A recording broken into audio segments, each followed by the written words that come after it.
네, 반갑습니다. 마음디자인TV 마음디자인 한말근서입니다. 부부관계가 좀 어렵고 그러면은요, 마음을 디자인할 수 있는 무엇인가가 있으면 도움이 되죠. 주변에 그런 사람들이 많으면 좋은데 또 만만하지가 않잖아요. 그래서 이 영상이 부부가 셀프로 집에서 홈스쿨링 하실 수 있도록 영상을 그렇게 제작하고 꾸몄습니다. 영상의 뒷부분에는 무조건 따라하기가 있네요. 이 무조건 따라하기를 따라하셔야 네, 지금보다는 훨씬 나은 부부관계가 된다 하는 것을 약속을 드리도록 할게요. 한번 부부관계가 꼬이면 네, 이걸 회복하는 게 만만하지가 않아요. 이럴 때 누군가 이러한 자신들의 어려움을 좀 함께 나눌 수 있는 누군가가 있으면 좋겠는데 네, 쉽지 않죠. 그래서 이 마음 디자인 TV가 그런 역할을 하려고 합니다. 여러분도 이런 제 마음에 동참하셨으면 좋겠습니다. 지금 구독과 좋아요, 알림 버튼이 이 영상을 계속 제작하게 하는 원동력이 됩니다. 지금 구독과 좋아요, 알람 설정하시고요. 오늘 영상을 함께 하도록 하겠습니다. 오늘 영상입니다. 많은 분들이 이런 하소연을 하네요. 이제 좀 먹고 살만 하다는 거예요. 뭐 이런저런 것도 좀 안정이 되고, 네, 대출도 뭐 거의 다 털고, 아니면 직장 같은 것도 좀 안정이 되고, 아이들도 어느 정도 크고, 이제 먹고 사는 거 어느 정도 걱정을 덜었는데, 지금부터 좀 재미있게 살아보려고 하는데, 배우자가 바깥으로만 놔둔다는 겁니다. 그냥 부부는 같은 아파트 공간에 있으면 되는 것으로 이렇게 여긴다는 거예요.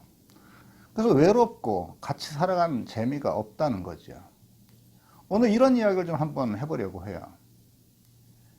모든 것에 성공한 어떤 중년 남자가 있었어요. 재산도 충분했고요. 사회적 지위도 네, 모든 이들이 부러워할 만한 그런 위치에 있습니다. 네, 세상에 영향력도 많이 끼치고 있고요. 모든 게 부족함이 없어요. 그런데도 이 사람 스스로 홀로 있는 이게 잘 안 됩니다. 그리고 스스로 홀로 있다는 것이 무엇인지를 이해하지 못해요. 스스로 홀로 자기 존재로 있는다는 것을 무능과 삶의 실패로 인식을 하기도 합니다. 그래서 그는 늘 인간관계 숨이 바쁩니다. 바깥 세상에만 눈길을 주는 거죠. 뭐 카톡, 밴드, 뭐 각종 SNS 활동으로 부상합니다. 그의 휴대전화는 이런저런 소식을 주고받는 벨소리가 연신 울립니다. 이 사람이 여러 개의 실내외 골프 모임하고 관계도 맺고 있고 그 모임과의 인연을 자기 존재의 가치를 지키는 것으로 알고 있어요. 술자리, 동창회, 친구들과의 유흥놀이 이런 거에 아주 목숨을 겁니다.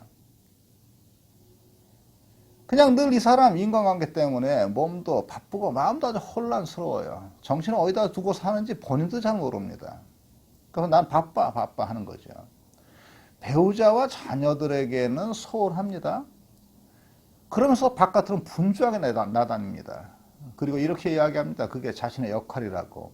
자기의 삶의 중요한 일이라고 말하는 거죠. 그런데요, 사실은 이렇게 살아가는 굉장히 많은 사람들이 관계 중독에 걸려 있는 경우가 많아요. 다른 사람의 주목으로 자신의 존재를 확인하려는 무의식적인 욕구가 있는 것이죠. 누군가에게 모임을 통해서 자주 만난 누군가에게 그 활발한 모임을 통해서 자신이 똑똑하고 유능한 사람이라는 것을 끝없이 증명하려 합니다. 자신이 똑똑하고 유능한 사람, 괜찮거나 착한 사람이라는 인정을 추구하는 것이죠. 그것이 바깥에 몰입하는 주요 이유입니다. 이런 사람 특징이 다른 사람들을 무시하는 경향이 많고 거만하거나 자기 확신의 폭력을 외부에 행사합니다. 정의감에는 불타지만 연민과 자비심, 공감 능력은 없어요. 이런 사람은 그가 아무리 많은 것을 성취했더라도 이 사람의 자아상의 그림자는 외로움과 두려움입니다. 외로움과 두려움이 이 사람의 내면의 자아상이에요. 스스로 홀로 있지 못하는 두려움, 누군가와 단절하는 것에 대한 두려움, 다른 사람이 찾아주지 않고 또 그들에게서 잊혀지는 것에 대한 그 외로움에 대한 두려움, 소속과 연결감에 대한 두려움이 있는 것이죠. 이 사람의 존재의 내면의 바탕의 터전은 다른 사람의 관심과 시선 때문에 약하고 흔들흔들거립니다. 그는 강하고 똑똑한 체하지만 실제 그는 그의 내면이 아주 약하고 취약하지요. 다른 사람의 표정이나 말투 하나에 자기에 대한 부정적인 평가 하나에 머리를 살래살래 흔들고 가슴 안쪽으로 숨어버리고 수치심에 몸을 떨곤 하지요. 어쩌다가 다른 사람이 친절함을 보여주거나 칭찬을 하면 금세 생기가 돋습니다. 그게 자기다 이렇게 되는 거죠. 다른 사람의 인정 때문에 사는 것이랍니다. 이런 사람은요, 알렌드 보통의 이 말을 좀 빌려오면 이렇게 됩니다. 누군가가 찌그러진 깡통을 구해오면 자신을 인정하고 똑똑하고 괜찮은 사람인 것을 인정해 준다고 하면 그 사람은 이 찌그러진 깡통을 구하기에 죽을 힘을 다 쓸 거라고요.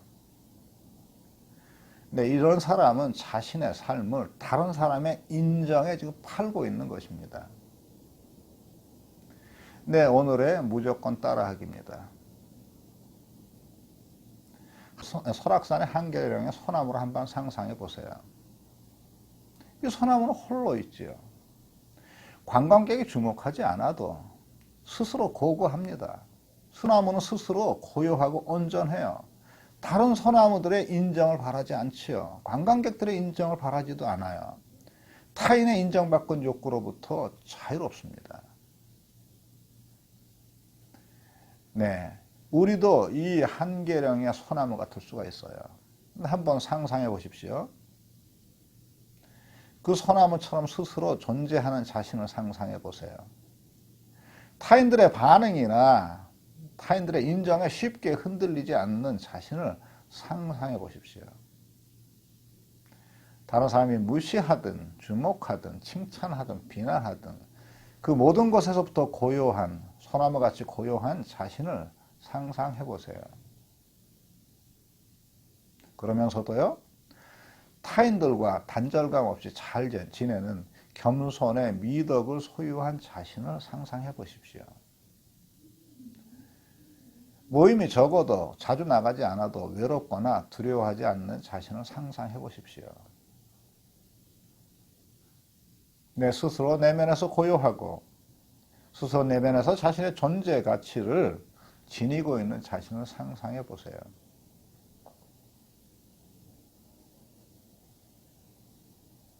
네, 그리고 배우자와 자녀에게 친절하고 자비롭고 공감하는 자신을 상상해 보십시오. 그리고 자신이 배우자와 자녀와 삶을 함께 나누며 살아가는 모습을 상상해 보세요. 네, 그렇게 살아가십시오. 그렇게 살아가는 자신을 상상해 보세요. 네, 이렇게 내가 살아가게 되면 나를 번잡하게 했던 그 모든 모임도 인간관계도 의미도 이제 비로소 살아납니다. 그 의미가 비로소 살아나요. 나를 번잡하게 했던 그 모든 것들이 이제 스스로 홀로 있는 자신의 삶의 풍요가 되는 겁니다. 내 스스로 홀로 있으면서 함께 있을 수 있는 본인을 상상하시고 그걸 본인 안에서 찾으십시오. 그리고 그렇게 살아가십시오. 네, 오늘 영상은 여기까지 하도록 하겠습니다. 네, 고맙습니다.